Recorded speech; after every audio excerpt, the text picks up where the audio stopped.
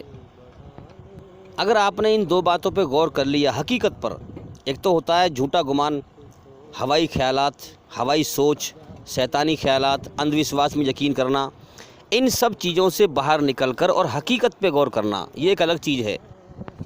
تو اس کائنات کے مالک کو اور اس کی مرضی کو، اس کائنات کی خاموش قدرت، یعنی جو اس مالک کی قدرت یہاں چھائی ہوئی ہے، اس سے پہچانیں۔ آپ دیکھیں دنیا میں کسی کا انصاف صحیح نہیں ہو رہا ہے، ہر انسان اس مالک کے سامنے بے بس ہے، غریب ہے، فقیر ہے۔ ہر انسان امیر بننا چاہتا ہے کہ نہیں، لیکن بے بس ہے، اس مالک کے سامنے نہیں بن پاتا۔ تو ہر انسان کا امتحان چل رہا ہے، امیری میں بھی، غریبی میں بھی، جو جس حالت میں ہے اس کا امتحان چل رہا ہے۔ مالک یہاں اپنی بنائی ہوئی رچنا کے آدھار پر ٹیسٹ لے رہا ہے۔ اتنی بڑی کائنات کو بنا کر چلا رہا ہے خاموشی کے ساتھ، نہ آسمان میں سے آواز آتی ہے۔ تو یہ کیوں چل رہی ہے؟ اپنی بنائی ہوئی رچنا کے آدھار پر وہ مالک ہمارا امتحان لے رہا ہے، کون اچھے کرم کرتا ہے اور کون برے کرم کرتا ہے۔ دو راستے زندگی کے بنا دیے ہیں، جیون کا سمے دے دیا ہے۔ اب جیسے کرم کر کے مرے گا رچنا کے حساب سے، ویسا ہی اس کے مرنے کے بعد اس کے ساتھ میں ویسا ہی برتاوا ہوگا۔ اللہ تعالیٰ نے یہ کائنات بناتے ہی جو ہے، کائنات بنائی اور جنت اور جہنم بنا دی، یعنی دو انجام بنا دیے۔ کائنات بنائی، ہمیں جیون دیا، جیون جینے کے دو طریقے سکھائے، اور پھر اس کے انجام بھی موت کے بعد بنا دیے۔ جب اللہ نے جنت کو بنایا، جنت سے کہا کہ بول کیا کہتی ہے؟ جنت نے کہا، سورگ نے کہا کہ اے اللہ، تیری بنائی ہوئی رچنا کے آدھار پر جو ایماندار لوگ ہیں، جو ایماندار بن کر سچائی پر چل کر تجھے راضی کر کے آئیں گے، وہ میرے اندر آئیں گے، وہ کامیاب ہو گئے، وہ کامیاب ہو گئے۔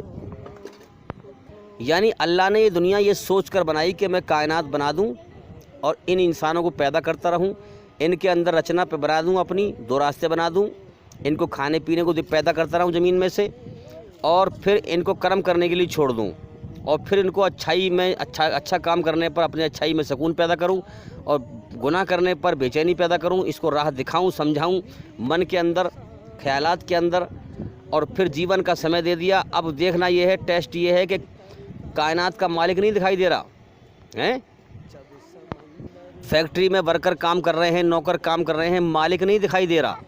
اب دیکھنا یہ ہے بن دیکھے کون ایمانداری سے کام کرتا ہے اور کون بے ایمانی سے کام کرتا ہے، حالانکہ مالک چھپ کے دیکھ رہا ہے، وہ چھپا ہوا ہے، وہ دیکھ رہا ہے۔ اسی طرح سے اس کائنات کی فیکٹری کا مالک، یہ کائنات ایک فیکٹری ہے بہت بڑی، یہ امتحان کا کارخانہ ہے دنیا۔ مالک یہاں دنیا میں ہمیں پیدا کر رہا ہے اور ہمارا امتحان لے رہا ہے، نہ آواز آتی ہے، خاموشی کے ساتھ وہ دیکھتا رہتا ہے کون اچھے کرم کر رہا ہے، کون برے کرم کر رہا ہے، پھر ویسا ہی بدلہ موت کے بعد اس نے تیار کر رکھا ہے۔ تو جنت نے، سورگ نے کہا کہ یا اللہ، ایماندار لوگ کامیاب ہو گئے۔ اب دیکھیے دو ہی رچنا ہے ایشور کی، ایماندار بن یا بے ایمان بن۔ قرآن مجید پوری طرح ایماندار کیسے بننا ہے یہ انسان کو جیون جینے کا طریقہ بتاتا ہے۔ تو امتحان یہ ہے کون اللہ کے سامنے جھکتا ہے، اس سے ڈرتا ہے، کیونکہ انسان کے اندر اکڑنے کا مادہ بھی ہے، جھکنے کا مادہ بھی ہے۔ کون اللہ سے ڈر کر اس کے سامنے جھکتا ہے اور برائیوں سے بچتا ہے اور اس کے حکم کو پہچان کر اسے راضی کر کے اس کا احسان مان کر جاتا ہے اور سورگ میں جنت میں ہمیشہ کے جیون کا مزے کے جیون کا انعام پاتا ہے؟ اور کون دنیا میں اکڑتا ہے گھمنڈ میں، اللہ کے سامنے جھکتا نہیں ہے، اہنکار کرتا ہے، گھمنڈ کرتا ہے، اللہ کی ناقدری کرتا ہے اور فساد پھیلا کر دھرتی پہ سے برے کرم کر کے مر کے جاتا ہے، اللہ کو ناراض کر کے جاتا ہے اور نرک میں سزا پاتا ہے۔ اب سوال یہ ہے کہ جنت کہاں ہے؟ تو بھئی دیکھیے قرآن مجید میں بتایا گیا ہے کہ جنت آسمانوں کے اوپر ہے، یہ زمین بھی اسی مالک کی ہے اور وہ آسمان جو دکھائی دے رہے ہیں اوپر وہ بھی اسی مالک کے ہیں۔ قرآن مجید کہہ رہا ہے کہ سب کچھ ایک مالک کا ہے، زمین آسمان سب کچھ ایک مالک کا ہے۔ تو آسمان سے اوپر ہمیں کچھ نہیں دکھائی دے رہا، کیا ہے؟ جب مریں گے تو ہماری آتما جائے گی، جب ہم دیکھیں گے تو پھر ہم کیسے یقین نہ کریں کہ موت کے بعد جنت ہے، جب سب کچھ ایک مالک کا ہے اور وہ ہمارا امتحان لے رہا ہے؟ تو بے شک آسمانوں پر جنت ہے، مگر اس دنیا میں ہم جنت کو دیکھ نہیں سکتے۔ کیوں؟ کیونکہ جب امتحان ہوتے ہیں، جب پریکشا ہوتی ہے تو پریکشا میں پرسن دیے جاتے ہیں، اتر نہیں دکھائی جاتے۔ یہ پوری کائنات پرسن ہے۔ میں نے ابھی کیا کہا آپ سے کہ اس کائنات کے مالک کو اور اس کی مرضی کو، اس کائنات کی خاموش قدرت سے پہچانو، یہ پرسن ہے۔ یہاں پہچانو اپنے مالک کو خاموش قدرت سے، یہ پرسن ہے سب۔ اتر موت کے بعد ہے۔ اگر پریکشا کے دوران، ٹیسٹ لینے کے دوران، امتحان کے دوران پرسن کے اتر بھی دکھا دیے گئے تو پھر امتحان کیا ہوا بھائی؟ وہ تو بے ایمانی ہو گئی پھر تو۔ اسی لیے ہم دیکھتے ہیں کہ کوئی بھی انسان دنیا میں مر کر لوٹ کے نہیں آتا، مرنے کے بعد اس کے ساتھ کیا ہوتا ہے خبر نہیں سناتا۔ پیپر دینے والے بچے کو عقل کا صحیح استعمال کر کے صحیح اتر دینا پڑتا ہے پرسن کا۔ اسی پرکار سے اللہ نے سب کو عقل دی ہے، سمجھ دی ہے، اپنی رچنا کو بنا دیا ہے اور پھر امتحان لیا ہے کہ صحیح میری دی ہوئی عقل کا صحیح استعمال کون کر کے اور مجھے پہچان کر میری کائنات میں غور کر کے مجھے راضی کر کے آتا ہے، میرے حکموں کو پہچان لیتا ہے اور مجھے راضی کر کے آتا ہے اور سورگ کا انعام پاتا ہے، جنت کا انعام پاتا ہے، اور کون میری دی ہوئی عقل کا صحیح استعمال نہ کر کے اور غلط اتر دے کر کے، غلط راستے پر چل کر، برائی پر چل کر اور مجھے ناراض کر کے آتا ہے، وہ نرک میں سزا پاتا ہے۔ اور یاد رکھنا، امتحان میں، پیپروں میں، ٹیسٹ میں، پریکشا میں وہی بچے پاس ہوتے ہیں، اگر ایمانداری کا سسٹم ہے اسکول میں، وہی بچے پاس ہوتے ہیں جو ڈھنگ سے محنت کرتے ہیں، جو ٹھیک سے محنت کرتے ہیں، جو دل سے محنت کرتے ہیں۔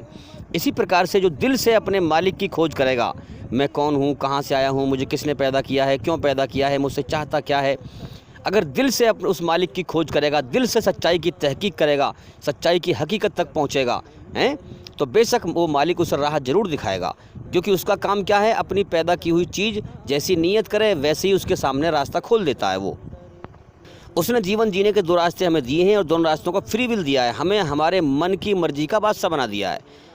اچھائی کی راہ پہ چلیں گے ہم تو ہمارے لیے اچھائی کا راستہ کھولتا چلا جائے گا، وہ اچھائی کے خیالات ہمارے دماغ میں، من میں ڈالتا چلا جائے گا اگر ہم اچھائی کی نیت کریں گے چلنے کی۔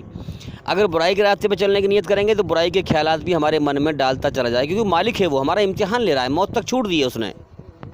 اس کا کام ہے کہ اس نے ہمیں جیون دیا ہے تو ہمیں کھلائے گا بھی وہی، پلائے گا بھی وہی، وہی کھلاتا ہے، وہی پلاتا ہے، اور پھر اس کا کام یہ ہے کہ میری پیدا کی ہوئی مخلوق انسان جیسی نیت کرے گا میں اس کے سامنے ویسی راستہ کھول دوں، کیونکہ دنیا امتحان کا جہان، دنیا اس نے امتحان کا کمرہ بنائی ہے، امتحان کا ہال بنائی ہے، تو جیسے نیت کرے اس کے سامنے ویسی راستہ کھول دوں۔ امتحان ہے موت تک، پھر موت کے بعد جیسے کرم کیے ہیں ویسے ہی بدلہ دوں گا۔ اسی لیے قرآن مجید میں کہا گیا مالک یوم الدین، اللہ تعالیٰ بدلہ دینے کے دن کا مالک ہے، جس نے جیسے کرم کیے ہیں اس کو ویسا ہی بدلہ دے گا۔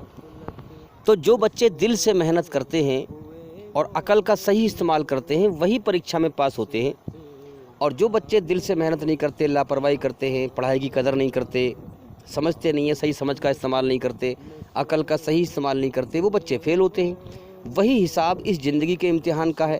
جو انسان دل سے غور کرے میری زندگی کا مقصد کیا ہے، مجھے کس نے پیدا کیا ہے، کیوں پیدا کیا ہے، ارے یہ اتنے لوگ دنیا میں مر رہے ہیں، یہ کیوں مر رہے ہیں، یہ کہاں جا رہے ہیں، آخر مجھے بھی مرنا ہے، کون اس کائنات کو چلا رہا ہے، میری جان کس کے قبضے میں ہے، جو دل سے غور کرے، عقل کا صحیح استعمال کرے، اللہ کی کھوج کرے، بس وہی